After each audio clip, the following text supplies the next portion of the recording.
When Robin Graham's parents reached the side of the Hollywood Freeway, the car was still there. It was locked, sitting on the shoulder near the Santa Monica Boulevard off-ramp, exactly where their daughter had said it would be. But Robin was gone. There was no note on the windshield, no sign that she had walked away to get gas, no obvious struggle visible in the dark. Only the strange quiet of a Los Angeles freeway at 2:30 in the morning, with cars passing nearby and no one able to say where an 18-year-old girl had gone. Robin and Graham disappeared in the early morning hours of November 15, 1970.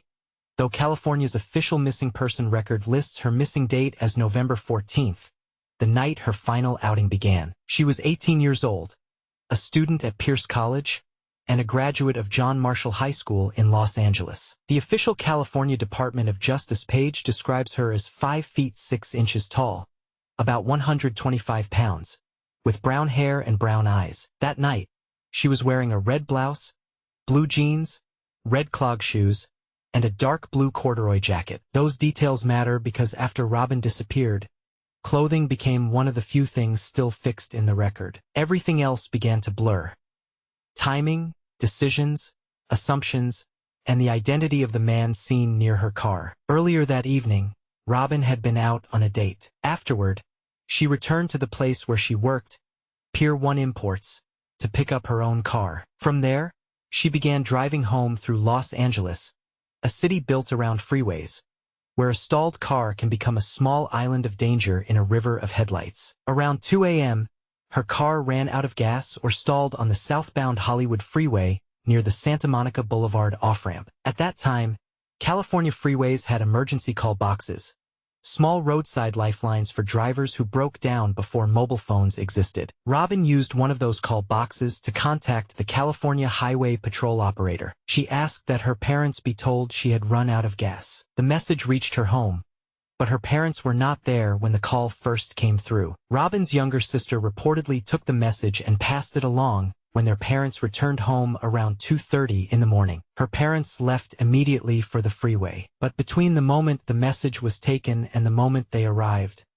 Robin vanished. The most disturbing part is that Robin was not alone in the wilderness, and she was not hidden from view. California Highway Patrol officers had seen her near the car. Public case accounts say officers checked on her more than once, and that she appeared to be waiting for help. At one point, officers reportedly saw a young man near Robin's car, apparently trying to help her. He was described as a white male in his mid-20s, with dark hair, driving a pale blue or green late 1950s Chevrolet Corvette. To passing officers, the scene may have looked ordinary. A young woman had broken down. A young man had stopped. The danger, if there was danger, had not yet revealed itself. This is the detail that has haunted Robin's case for more than half a century.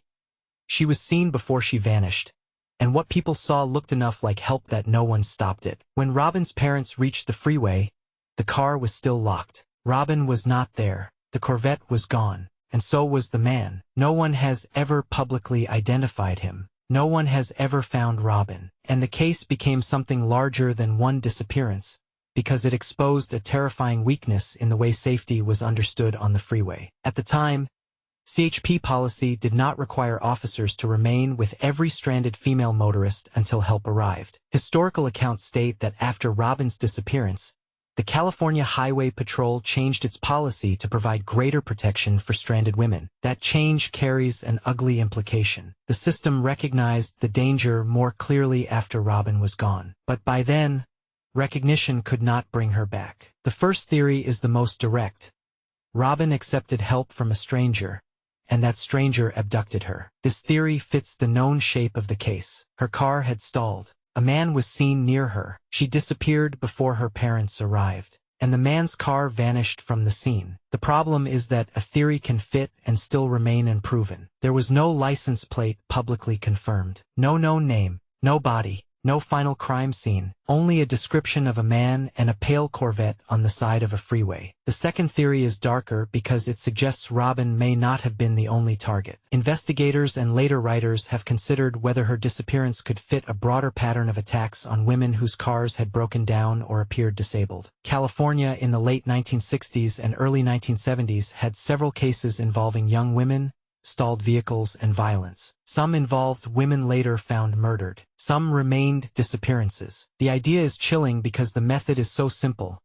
Create or wait for helplessness, then appear as help. That kind of offender does not need force at the beginning. He needs trust. A stranded driver is already vulnerable, already hoping someone will stop, already calculating whether the stranger in front of her is safer than the freeway behind her. But the pattern theory has a serious weakness. Similarity is not proof. Cases can resemble each other without being connected, especially in a car-dependent state where breakdowns were common and freeways were everywhere. No public evidence has definitively tied Robin's disappearance to a named serial offender or a confirmed series. The third theory is that Robin may have encountered someone she had met earlier, someone who was not a complete stranger to her. This could explain why she may have felt safer getting into a car. Could explain why there was no obvious struggle. And it could explain why she disappeared quickly during a narrow window of time. But this theory has even less public support than the stranger theory. There is no confirmed account showing that Robin knew the Corvette driver. There is no verified link between him and her workplace, her date, her school, or her family. So the case returns to the same image again and again. A girl beside a stalled car, a man with a Corvette, and officers passing by because nothing looked wrong yet. The larger context is important because Robin disappeared in a world before cell phones, GPS, surveillance cameras, and instant alerts. A stranded motorist could not send a location pin. A parent could not call back directly to ask where she was standing. A police dispatcher could not track the call in the way modern systems might. Everything depended on a chain of human decisions. Robin had to reach the call box. The operator had to relay the message. Her sister had to remember it. Her parents had to arrive. Officers had to judge whether the young woman on the shoulder was safe. And somewhere in that chain, one assumption was wrong. Maybe the man beside Robin's car was not a rescuer. Maybe he had been waiting for exactly this kind of opportunity. Maybe he did not need to drag her away, because he could offer the one thing she needed most in that moment, a ride. The cruelty of the case is that Robin did almost everything a stranded driver was supposed to do. She stayed with the car long enough to be seen. She contacted authorities. She got a message to her family. And still, she vanished. This is why the case feels less like a mistake made by one person and more like a failure of timing. The officers saw her before the danger became visible. Her parents arrived after the danger had passed. Investigators entered the story after the trail had gone cold. And the man in the Corvette existed only in the narrow space between those moments. In December 1987, 17 years after Robin vanished,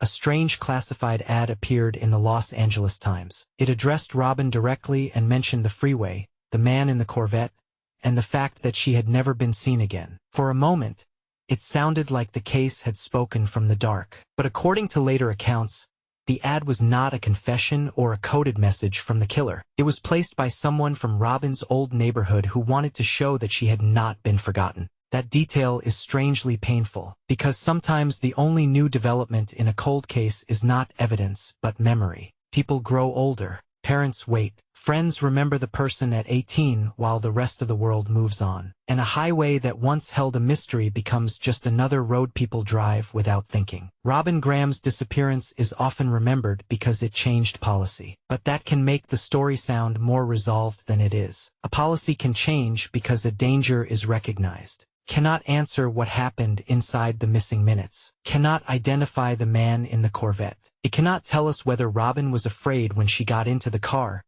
or whether she believed she was being helped. Cannot tell us where she was taken, and it cannot tell her family where to bring flowers. More than 50 years later, Robin and Graham remains listed as missing. The California Department of Justice still records her case, her clothing, her physical description, and the Los Angeles Police Department as the reporting agency. Those records are dry by design. They preserve facts without grief. But behind those facts is a young woman who was trying to get home. A sister who answered a phone call. Parents who drove to the freeway expecting to find their daughter waiting. Officers who saw a scene that looked ordinary until it was too late. And an unidentified man whose car became one of the most haunting vehicles in Los Angeles cold case history. Maybe Robin accepted a ride from a man who seemed kind. Maybe he circled back because he had already chosen her. Maybe the truth lies in one of the old case files, in a detail someone noticed but could not connect. Or maybe it vanished with the Corvette's taillights before anyone understood what they were seeing. The last confirmed story does not end with a scream. It ends with a stalled car, a call for help, and a stranger who looked enough like help to pass as safety. That is what makes Robin Graham's disappearance so difficult to leave behind. Not only that she vanished, but that for a few minutes she was visible. She was seen. She was almost reached. And then the freeway carried everyone else forward, while Robin stayed behind in a question no one has ever answered.